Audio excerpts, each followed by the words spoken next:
So the scripture says, behold, I make all things new. So we must get rid of the deviation and bring man back to the natural order in which he's created. And the only way to do that is to place in man's brain a new thought. And that new thought will bring up a new idea. And that new thought and idea will reshape the matter of the man, change the form of the man. Man is a strange and staggering creature, draped in ceremony and clothed in confidence. He walks the earth with the stride of permanence, though permanence has never once belonged to him. He crowns himself with titles, fortifies himself with intellect, sharpens himself with labor, enlarges himself with vanity, and yet, beneath the architecture of his pride lies a trembling organism of dust and breath. The same being who builds towers that pierce the clouds may be humbled into silence by an invisible fever riding upon the wing of a mosquito. Such is the contradiction of humanity, majestic in inspiration, fragile in constitution. And perhaps it is this contradiction that makes the human story so tragic and so beautiful all at once.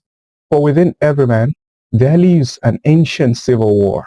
Bound inside the marvelous complexity of consciousness is the relentless friction between the beast and the priest. The beast hungers to dominate, to devour, to ascend above all rivals and enthrone itself upon the necks of others. But the priest, soft-spoken though stubborn, summons the soul toward mercy, toward tenderness, toward restraint.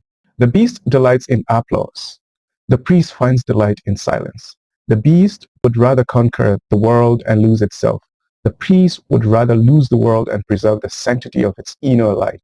Civilizations rise or collapse according to which of the two they choose to feed. And yet, no man is entirely beast nor wholly a priest. The tyrant may still possess fragments of gentleness hidden beneath his iron chambers. The saint, too, may harbor storms beneath his robes.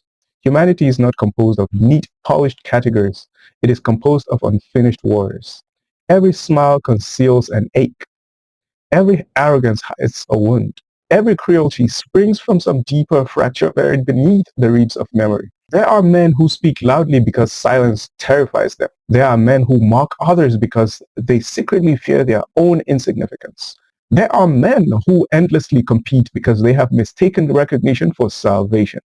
And there are others who wander the earth, carrying invisible catastrophes in their chest while still managing somehow to offer kindness to strangers.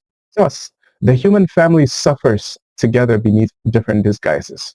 One man seeks refuge in wealth, another seeks refuge in religion, another in intellect, another in violence, another in lust, another in applause. Yet beneath all this frantic pursuit remains the same aching vacancy, the ancient hunger to matter, to belong, to be seen by heaven and not forgotten by history. For this reason, envy is among the most poisonous of human afflictions. It is a slow burning acid of the spirit.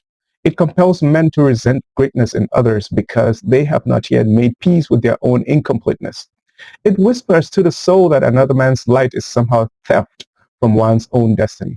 And so, applause becomes difficult. Brotherhood becomes strained. Every achievement becomes interpreted as competition. Every success becomes a provocation.